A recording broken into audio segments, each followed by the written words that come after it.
भोजपुरी जगत की मशहूर एक्ट्रेस आकांक्षा दुबे के मौत ने सबको हिलाकर रख दिया है और लोगों के दिलों में यही बात है कि आखिर आकांक्षा दुबे जैसी हंसती खिलखिलाती एक्ट्रेस एकाएक सुसाइड करने को क्यों मजबूर हो गई।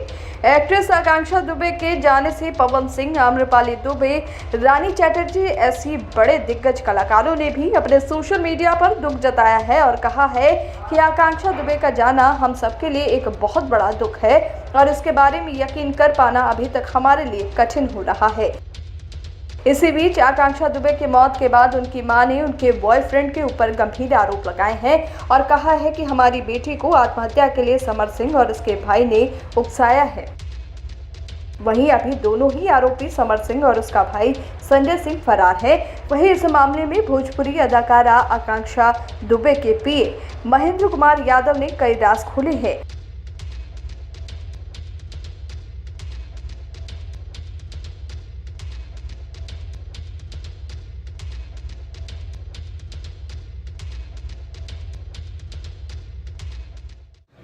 आकांक्षा दुबे जी को मैं जानता हूँ। मैं गया था गुजरात में शूट पे, तो वहाँ पे मैं माया यादव जी के साथ गया हुआ था पर्सनल असिस्टेंट में। तो उनका काम जब ख़त्म हुआ तो ये भी उसमें सेकंड लीड की हीरोइन थी। तो इन्होंने क्या किया है, ये देखे काम अच्छा लगा तो ये अपने साथ रख लिए। बोले मेरे साथ काम करोगे? मैं बोला हाँ करूँगा। उसके बाद इनके साथ काम करने लग गए। कितने दिनों तक इनके साथ काम किए? कब से लेकर कब तक? अब जैसे मैं 3 लोगों के साथ टोटल काम करता था। अब बीच में 4.5-5 साल के कैरियर में मैं तीनों लोग के साथ काम किया हूँ। कभी इनके पास, कभी उनके पास। मतलब जब मैं खाली रहता था, जो फ़ोन करते थे मैं उनके पास चला जाता था। आकांक्षा दुबे की जो आत्महत्या हुई है उस समय आप कहाँ थे? मैं अपने गांव में था। गाँव में थे? जी, दुकान पे काम कर रहा था। कैसा व्यवहार उनका था? व्यवहार उनका बहुत अच्छा था। मतलब किसी से ये नहीं कि मैं आज ये काम कर रही हूँ तो मैं उसको सामने वाले को छोटा समझूं। मतलब वो हर किसी को बराबर समझ के हर किसी से बात व्यवहार, हर किसी से हंसी मजाक करते रहते थे। आखिरी बार आपकी मुलाकात कब हुई उनसे? 22 अक्टूबर।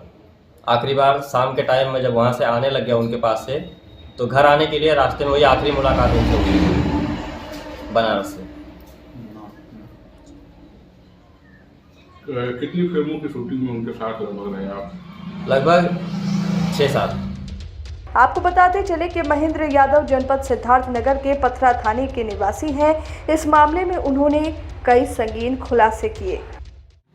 इस समर जी को तो मैं जानता हूँ, उनके बर्थडे में जब गया हुआ था तो मैं मिला था वहाँ पे। और समर जी को रही बात जानने की बात, तो पहले से जानते, क्योंकि उनका गाना है, एल्बम है, फिल्में भी हैं। उसको आधारित से मालूम था कि समर सिंह जी यही है। आकांक्षा की मौत को सूचना कैसे मिली? मुझे सुबह के टाइम लगभग 10:30 के करीब फ़ोन आया था। तो वो पूछने लगे कि कहाँ हो तुम? तो मैं बोला मैं गांव में हूँ, अपने दुकान पे काम कर रहा हूँ। तो बोले मैं सुना हूँ कि ऐसा हो गया है, फांसी लगा लिए।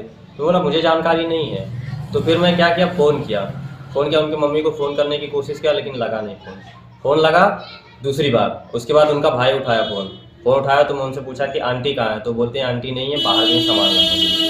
जैसे देखने के बाद तो मैं वैसा समर जी को तो मैं सिर्फ एक ही बार मिला हूँ। और रही बात जानने का, तो देखा था, मैं कई बार देखा हूँ कि वहाँ से भी फ़ोन आता था और यहाँ से भी फ़ोन जाता था। ऑडियो कॉल, वीडियो कॉल सब बात करते थे। और ख़ास करके रिलेशन के बारे में अब जब बात कर रहे हैं तो कुछ तो रिलेशन रहा होगा, तभी तो इतना सारा फ़ोन आ रहा था। ये भी लगा रहे थे, वो भी लगा रहे थे। आपको क्या लगता है कि आकांक्षा जी का जो हुआ हत्या है? हत्या है? नहीं, हत्या लग रहा है, क्योंकि फांसी तो ये लग नहीं रहा है, आत्महत्या नहीं लग रहा है ये।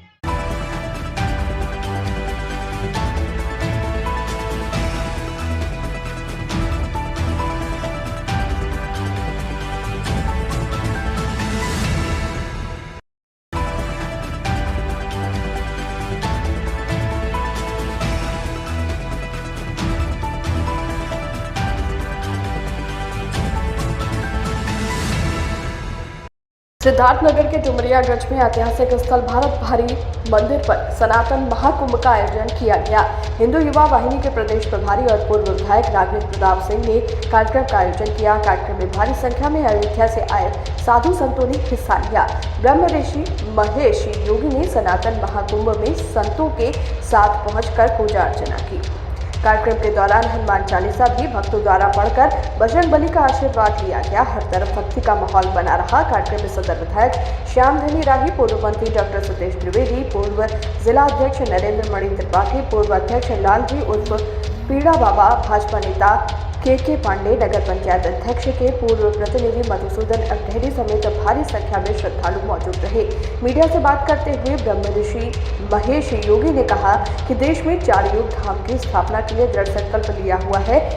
उसी कड़ी में अपने जन्मस्थली और जनपद के ऐतिहासिक और सुप्रसिद्ध स्थलों से संकलित मिट्टी का पौराणिक स्थल भारत भारी धाम में हनुमान जयंती के पावन अवसर पर पूजन अर्चन कर संकल्प करके आगे बढ़ रहा हूँ।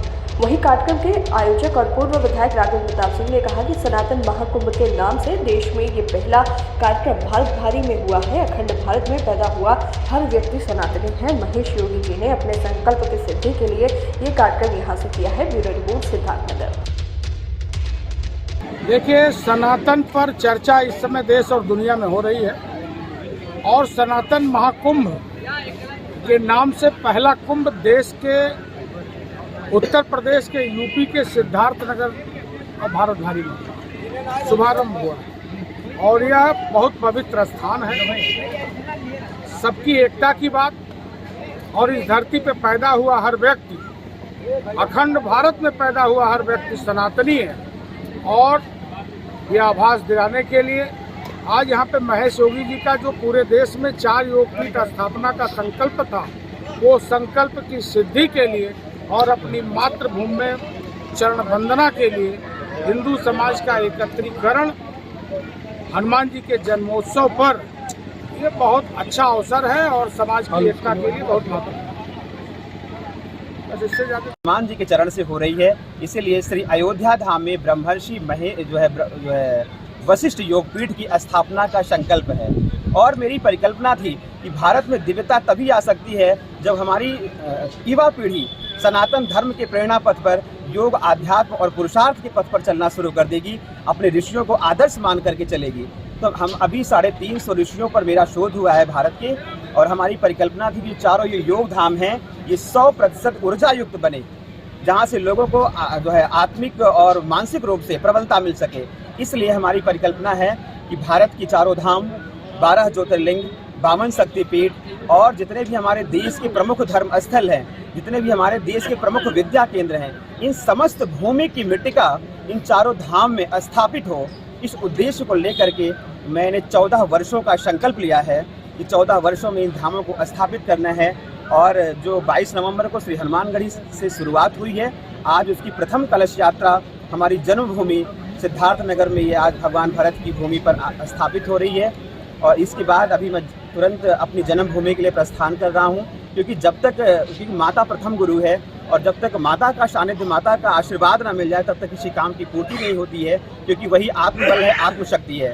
तो अभी भगवान भरत जो भगवान राम के सबसे प्रिय रहे हैं और जिनका तप और साधना, जिनका पुरुषार्थ सर्वोपरि रहा है, उस भूमि का नमन अभी हमने माननीय विधायक श्री राघवेंद्र प्रताप जी के आयोजन में हमने किया है। और अब यहाँ से अपनी जन्मभूमि के लिए प्रस्थान करेंगे, मातृशक्ति की चरण वंदना करेंगे और उसके बाद वहाँ से निकलने के बाद ये यात्रा अनवरत उत्तर प्रदेश के 75 जनपदों में विजिट करते हुए हम लोग फिर उधर कुशीनगर, देवरिया से फिर बिहार में प्रस्थान करेंगे। बिहार से जो है छत्तीसगढ़ से जो है आपका इधर हम लोग आकर के तमिलनाडु, केरल, आंध्र प्रदेश, बंगाल होते हुए सिक्किम, मिजोरम, नागालैंड, अरुणाचल से जाकर के फिर गुजरात और महाराष्ट्र से आकर के जम्मू कश्मीर, लद्दाख से होते हुए हिमाचल प्रदेश से आकर के हम लोग दिल्ली और मध्य प्रदेश होते हुए पुनः उत्तर प्रदेश में प्रवेश करेंगे। और इसके निमित्त भारत के 4 धाम, 52 शक्तिपीठ, 12 ज्योतिर्लिंग और समस्त तीर्थों की मृत्तिका को लेकर के अयोध्या में करीब 5,500 मंगल कलश लेकर के हम लोग का पदार्पण होगा। परिकल्पना ये है कि भारत के 51,000 धर्म पीठों की मृत्तिका अयोध्या की भूमि पर संकलित होगी और श्री सूर्य कुंड पर संपूर्ण भारत की कलश का, मंगल कलश का पूजन होगा 2025 में। और वहां से 2025 से 35 तक हमारी पद यात्रा आरंभ होगी, जो 9,000 किलोमीटर की यात्रा को हम लोग पद यात्रा के तहत तय करते हुए भारत की चारों दिशाओं में 4 योग धाम की स्थापना करेंगे।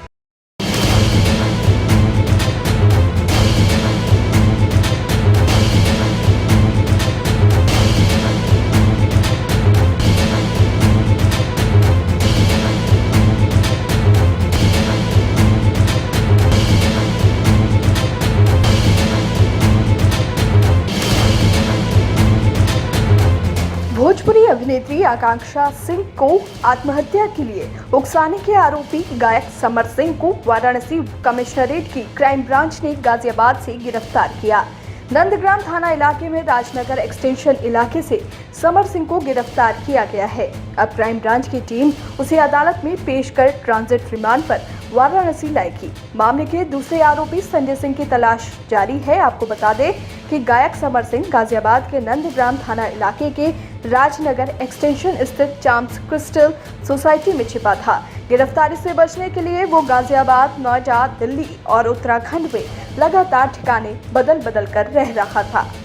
आपको बता दें कि उत्तर प्रदेश के भदोही में आकांक्षा का जन्म 21 अक्टूबर 1997 को हुआ। आकांक्षा दुबे जनपद के चौरी थाना इलाके के परसीपुर की निवासी थी। आकांक्षा दुबे को छोटी उम्र से ही डांस और एक्टिंग का काफी शौक था। वो अक्सर सोशल मीडिया पर डांस की वीडियो पोस्ट करती थी। 25 मार्च की रात को अभिनेत्री ने अपने सोशल मीडिया के इंस्टाग्राम अकाउंट पर एक वीडियो भी शेयर किया।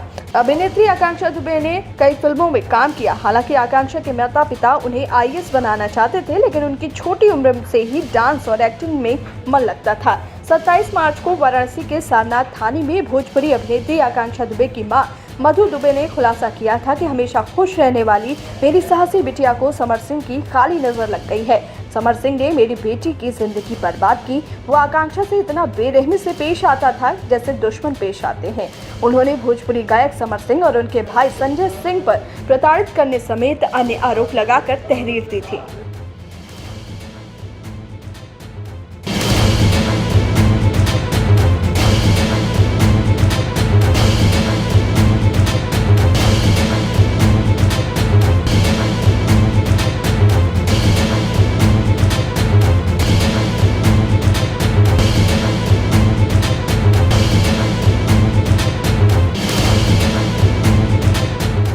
वाराणसी पुलिस कमिश्नरेट के थाना सारनाथ से एक पुलिस टीम आई थी, जिन्होंने गाजियाबाद पुलिस के सहयोग से उनके वांछित अभियुक्त समर सिंह पुत्र अजीत सिंह को चाम्स कैसल सोसाइटी थाना नंदग्राम से गिरफ्तार कर लिया है।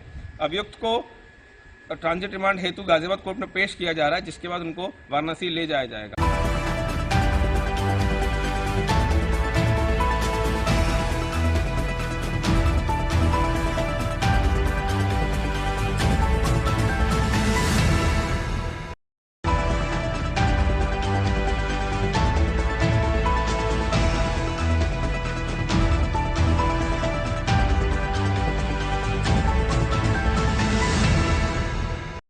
सिद्धार्थनगर के डुमरियागंज में आयोजित महात्मा ज्योतिबा फुले की जयंती पर आयोजित गोष्ठी में जिले के प्रभारी मंत्री AK शर्मा बतौर मुख्य अतिथि शामिल हुए। उनके साथ कार्यक्रम में सदर विधायक श्याम धन इब्राही, पूर्व मंत्री डॉक्टर सतीश द्विवेदी, हिंदू युवा वाहिनी के प्रदेश प्रभारी और पूर्व विधायक राघवेंद्र प्रताप सिंह समेत भारी संख्या में लोग कार्यक्रम में मौजूद रहे। नगर विकास मंत्री ने केंद्र और प्रदेश सरकार की उपलब्धियों को गिनाते हुए कहा कि नगर निकाय चुनाव में भाजपा प्रदेश के 760 निकायों पर विजय होगी। उन्होंने कहा कि निकाय चुनाव में महिलाओं को वरीयता दी जाएगी। उन्होंने साबरमती जेल से अतीक अहमद के प्रयागराज लाने के दौरान अतीक द्वारा हत्या की आशंका की बात के सवाल पर कहा कि केंद्र में मोदी प्रदेश में योगी सरकार है, जहां पर कानून का राज चलता है। अतीक अहमद अगर गलती नहीं करेंगे तो हम भी गलती नहीं करेंगे। कार्यक्रम में भाजपा के जिले के प्रभारी रामजीवन मौर्य, भाजपा जिला अध्यक्ष गोविंद माधव, भाजपा के पूर्व जिला अध्यक्ष नरेंद्र मणि त्रिपाठी, रामकुमार कुंवर, पूर्व जिला पंचायत अध्यक्ष साधना चौधरी, जिला पंचायत अध्यक्ष प्रतिनिधि उपेंद्र सिंह, भाजपा नेता शिवनाथ चौधरी, मधुसूदन अग्रहरी, लवकुश ओझा, अशोक अग्रहरी, राजीव अग्रहरी, चंद्रभान अग्रहरी, पप्पू श्रीवास्तव, सतीश श्रीवास्तव, अजय पांडे, समाजसेवी रमेश लाल श्रीवास्तव, आनंद स्वरूप उर्फ बब्बू मिश्रा, कमलेश त्रिपाठी, शत्रुघ्न सोनी, धर्मेश पांडे, प्रेम कुमार पांडे, धर्मराज वर्मा, विजय पांडे, चंदू चौधरी, अजय वर्मा आदि लोग मौजूद रहे। सिद्धार्थनगर से संवाददाता मोहम्मद इब्राहिम की रिपोर्ट। उनका स्वागत करता हूं लोकतंत्र के इस महायज्ञ में। मैं जनता से अपील भी करता हूं कि ये लोकतंत्र का एक बहुत बड़ा की कसौटी होती है। चुनाव जो है हमारी आपकी कसौटी का समय भी होता है। उसमें सही काम करने वाले, सही दिशा में चलने वाले, सही सोच रखने वाले लोगों को ही वोट दिया जाए।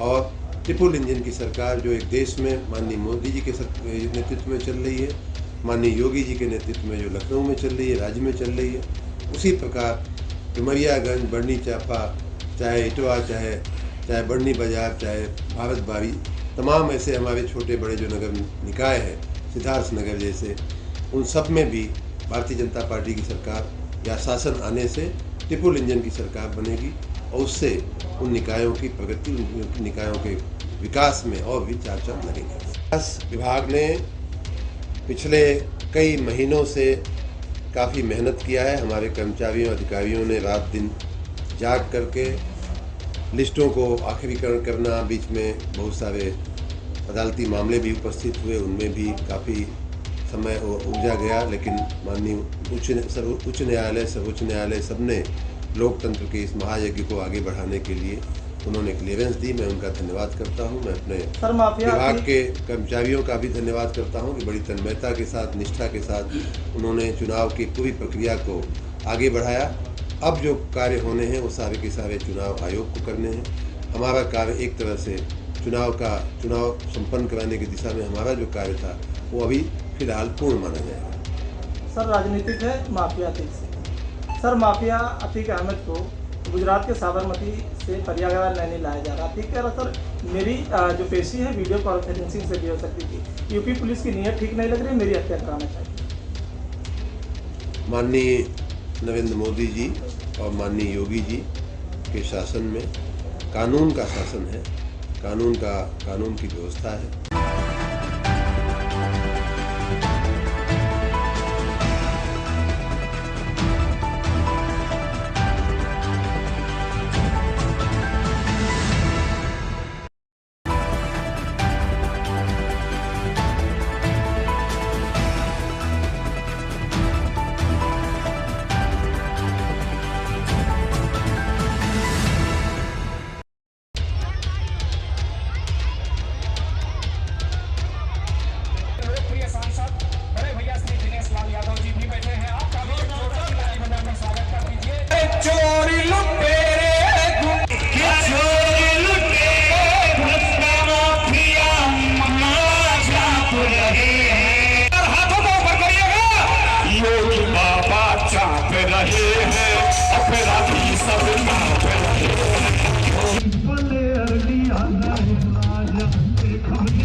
ना चाहिए झुमका ना चाहिए झुमकी, बोला पे दिलवा खो।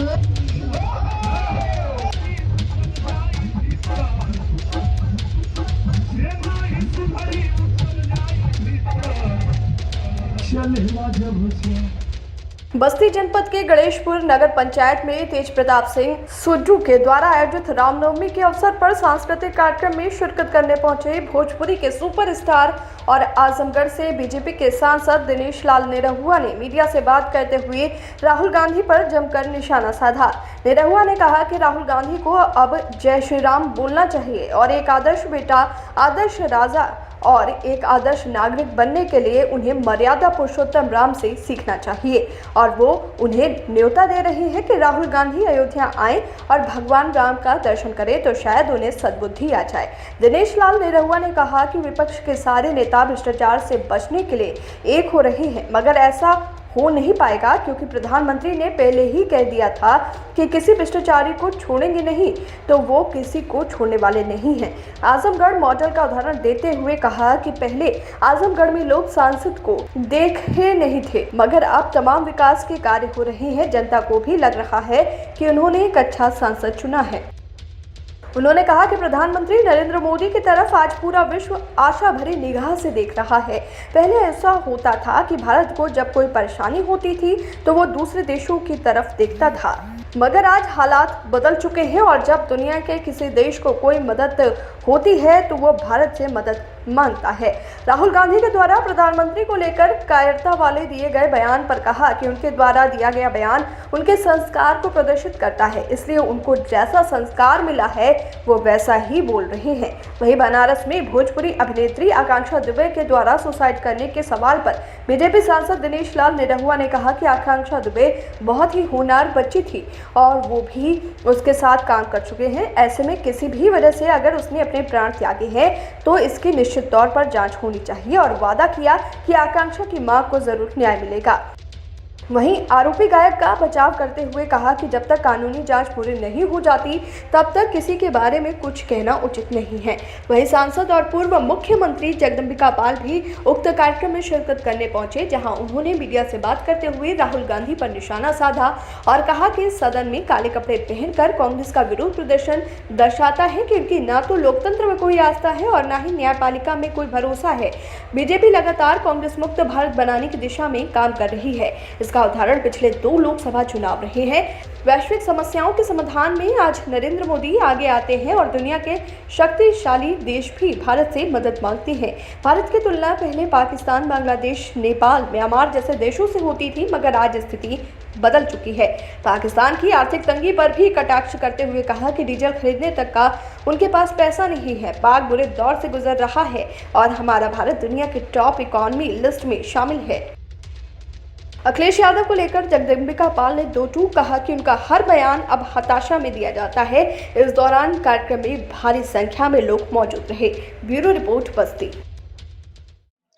उनको बोलिए जय श्री राम कहें, क्योंकि रामनवमी के पर्व पर हम लोग उपस्थित हुए हैं और पूरे देश को जिन्होंने आदर्श प्रस्तुत किया, एक आदर्श नागरिक कैसा होना चाहिए, एक आदर्श राजा कैसा होना चाहिए, आदर्श बेटा कैसा होना चाहिए, ये सब सीखना है तो राहुल गांधी जी को सीखिए, राम जी की शरण में आए, सीखें, उनको थोड़ा पढ़ें, भगवान का दर्शन करने अयोध्या भी उनको बुलाइए तो उनको सद्बुद्धि मिलेगी। मेरा मानना ऐसा है कि देश की जनता जानती है कि जो विपक्ष के सारे लीडर हैं वो भ्रष्टाचार से बचने के लिए, जो भ्रष्टाचार किया है उसकी सजा न मिले, इससे बचने के लिए एक हो रहे हैं, पर वो बच नहीं पाएंगे, क्योंकि हमारे प्रधानमंत्री नरेंद्र मोदी जी ने पहले ही दिन कह दिया था कि किसी को छोड़ूंगा नहीं, तो वो किसी को नहीं छोड़ेंगे। क्या 2024 में आप फिर से अपना ताज आजमगढ़ में लगा पाएंगे? बिल्कुल, क्योंकि आजमगढ़ में देखिए इतना काम हो रहा है, आजमगढ़ बदल रहा है, जो 70 सालों में नहीं हुआ वो अब आजमगढ़ में हो रहा है। आजमगढ़ में नई रेल लाइन बिछ रही है, आजमगढ़ में अंतर्राष्ट्रीय हवाई अड्डा बन रहा है, आजमगढ़ की सारी सड़कें बन रही है, पुल बन रहा है। वहाँ कभी लोगों ने सांसद देखा नहीं था कि सांसद होता कैसा है। हम लोग हर महीने वहीं रहते हैं, सदन के बाद पूरा टाइम हम अपने आजमगढ़ में रहते हैं, अपने लोगों की बात सुनते हैं, उनके लिए काम करते हैं, तो निश्चित रूप से जनता को भी काम ही चाहिए। तो 2024 में आप बीजेपी को कहाँ देखते हैं, अपने आप को कहाँ पाते हैं? हम लोग प्रचंड बहुमत से आ रहे हैं फिर से, क्योंकि जनता जो है, देश की जनता वो जानती है कि नरेंद्र मोदी जी के नेतृत्व में भारत आज पूरे दुनिया में अपना डंका बजा रहा है। और जब पहले कोई विपत्ति आपत्ति आती थी तो हम लोग किसी और की तरफ देखते थे, आज पूजनीय मोदी जी के नेतृत्व में हमारा भारत इतना मजबूत हुआ है कि दुनिया में कोई किसी को परेशानी हो तो वो भारत की तरफ देखता है। तो ये बात तो भारत की जनता भी समझ रही है और निश्चित रूप से प्रचंड बहुमत से न्याय मिलेगा, क्योंकि 25 साल की बहुत होनहार बच्ची थी और बहुत शानदार काम कर रही थी। एल्बम से उन्होंने फिल्म तक का सफर तय किया था, बहुत मेहनत किया था उन्होंने, मैंने भी उनके साथ काम किया था। तो एक ऐसी होनहार बच्ची अगर किसी भी वजह से अपने प्राण त्याग दी तो निश्चित रूप से इसकी जांच भी होनी चाहिए और कोई भी इसके पीछे दोषी होगा तो उसको सजा भी होनी चाहिए। कांग्रेस पार्टी कैंपेन चला रही, राहुल गांधी के कैंपेन में क्या बस्ती का या उत्तर प्रदेश की देश की जनता ने कहीं कोई प्रतिक्रिया भी व्यक्त की? आज वो काले कपड़े पहन करके सांसद उनके लोकसभा के अंदर आ रहे हैं, ये लोकतंत्र का अपमान नहीं है? अगर कांग्रेस के सांसद जो चुन के गए हैं वो अपने क्षेत्र की जनता के सवाल को उठाने के लिए गए हैं कि उस सदन में काले कपड़े पहन करके न्यायपालिका के द्वारा दिए गए फैसले के विरोध में? इससे साफ है कि न उनका न्यायपालिका में कोई विश्वास है, न उनकी कोई लोकतंत्र में आस्था है और न कोई पार्लियामेंट के प्रति सम्मान है। और इसीलिए देश की जनता ने चाहे 2014 हो, 2019 हो या लगातार आज कांग्रेस मुक्त भारत बनाने की दिशा में काम कर रहा है। राहुल जी ने ये भी कहा कि बीजेपी राजतंत्र को खत्म करना चाह रही है, लोगों को बोलने नहीं देना चाह रही है। भारत हमेशा लोकतंत्र की जननी रही है। सोडस महाजनपद यहाँ आप 6 AD पूर्व के साथ जहाँ इस तरह की गणतंत्र की जड़ें रही हैं कि आज पूरी दुनिया देख रही है। आप देख रहे हैं कि आज नरेंद्र मोदी केवल भारत के प्रधानमंत्री नहीं हैं, G20 की जिस तरह से वैश्विक अध्यक्षता मिली है। आज अमेरिका रूस में कितने मतभेद हों, लेकिन जो बाइडेन भी अगर कहते हैं कि भारत अपने शर्तों पे रूस के साथ तेल ले रहा कच्चा, रूस के अगर पुतिन राष्ट्रपति वो भी कहते हैं कि अगर कोई बात सुन सकता है किसी की दुनिया में, चाहे वो यूक्रेन के सवाल पे, तो केवल भारत के प्रधानमंत्री को। तो आज ये साधारण बात है कि जो दुनिया के सबसे ताकतवर मुल्क थे, चाहे वो अमेरिका के राष्ट्रपति जो बाइडेन हो, रूस के पुतिन हो, इंग्लैंड हो ऋषि सुनक, आज वो सब लोग भारत की तरफ देख रहे हैं। वैश्विक समस्याओं के समाधान में नरेंद्र मोदी जी आ रहे हैं। तो अब इस बार जैसा अभी हमारे दिनेश लाल जी निरहुआ ने कहा कि अब की हम और लोकसभा में प्रचंड बहुमत से जीतेंगे, क्योंकि अगर 2014 और 19 का चुनाव था तो वैश्विक स्तर पे आज जो दुनिया में भारत को प्रतिष्ठापित किया है, तब यहाँ पे तो गुड गवर्नेंस, सबका साथ सबका विकास ही है। लेकिन आज पूरी दुनिया में भारत के लोग जहाँ जाते हैं उनको लगता है कि हमारा डंका बज रहा है, प्रधानमंत्री ने हमारे सम्मान को बढ़ा दिया। आज जो पहले हमारी तुलना पाकिस्तान, बांग्लादेश, नेपाल, म्यांमार से होती थी, आज उनके देश देखिए कि डीजल खरीदने का पैसा पाकिस्तान नहीं है, लो शेडिंग है, श्रीलंका को हम अनाज दे रहे हैं, नेपाल की। तो आज इन देशों की जो स्थिति है आप देखिए, आज भारत की तुलना दुनिया के अगर टॉप 5 इकोनॉमी में हम आ गए। हमने इंग्लैंड जो 200 साल हम पे रूल किया उसको हमने पछाड़ के आज इंग्लैंड 5 की इकोनॉमी से बाहर हो गई और अगले 2030 तक हम दुनिया की टॉप 3 इकोनॉमी होंगे।